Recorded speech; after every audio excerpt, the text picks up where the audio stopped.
Alors, je vais vous expliquer dans cette vidéo le système des points là, C-A-R-I-E, donc le système carry.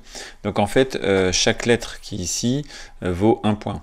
Donc si on compte toutes les lettres qu'il y a sur ce devoir, qu'il y a sur la droite ici, donc on arrive à 34 au total. Voilà, dans cet exemple-là. Chaque lettre C veut dire que on a une question de connaissance. Juste connaître, cracher. Donc calculer la masse molaire par exemple du saccharose.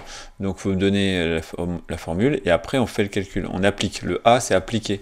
Donc c'est simplement un exercice, utiliser un exercice qu'on a déjà vu en classe. Et donc on va appliquer une formule, on va appliquer une connaissance. Donc cette fois-ci plutôt de manière numérique. Ensuite R c'est des questions de raisonnement. Savoir raisonner. I, c'est informer. Informer, donc ça contient tout ce qui est justifié, une réponse, ça contient tout ce qui est schéma, graphique, tout ce qui est un peu communication. Alors je ne voulais pas remettre un autre C, parce qu'il y avait déjà connaître ici, donc c'est pour ça que j'ai appelé ça informer, avec un I. Et ensuite, il y a extraire des connaissances, donc c'est-à-dire des fois quand on a un exercice où il y a un long texte, il faut savoir sortir les infos du bon endroit.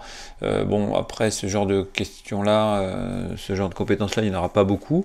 Donc dans le devoir qui est ici un exemple, il y a 34 points au total, il y a 9 points pour connaître, 11 points pour appliquer, 4 points pour raisonner et 8 points pour informer. Ce qui fait 9 plus 11, on a 20. 20 plus 8, ça fait 28, plus les 4, et ben donc il y a une erreur. Donc j'ai corrigé, en fait il y avait 13 points appliqués, donc si on arrive bien du coup à 34 comme ça. Donc ce qu'il faut faire en fait, moi je mets la note globale, mettons vous avez eu un 25 on va dire, voilà 25 sur 34, donc après c'est à vous de compter chaque point qui est entouré de chaque lettre.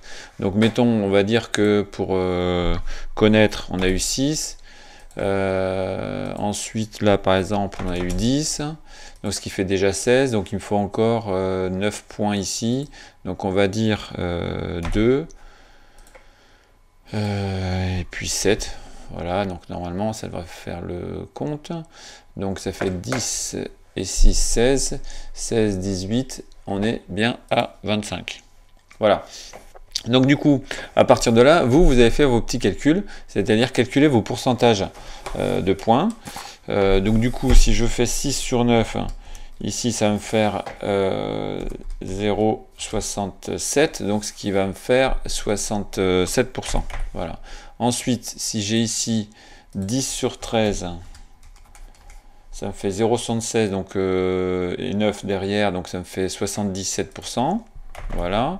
Ensuite, 2 sur 4, bah là ça me fait 50%. Et 7 sur 8, ça fait beaucoup. 0,87, donc ça fait 87,5%. Voilà. Donc, à partir de là, vous avez une idée un petit peu de votre profil selon ces différentes compétences. Et donc, l'objectif, ce serait pour connaître, il faudra dépasser les 3 réponses sur 4, donc 75%. Ici, pour appliquer, il faudrait dépasser les 60-65%. Raisonner, dépasser les 50%. Et puis, informer, ça, c'est dépasser les 60-65%.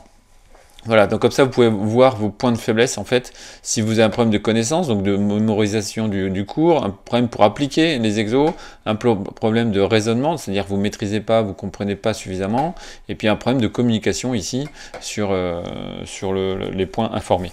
Voilà, donc c'est à vous de faire ce travail-là pour chaque devoir. Évidemment, quand il n'y a pas beaucoup de points du style 4, c'est pas bien représentatif, après c'est sur la longueur, sur plusieurs devoirs qu'on peut faire une petite analyse du coup.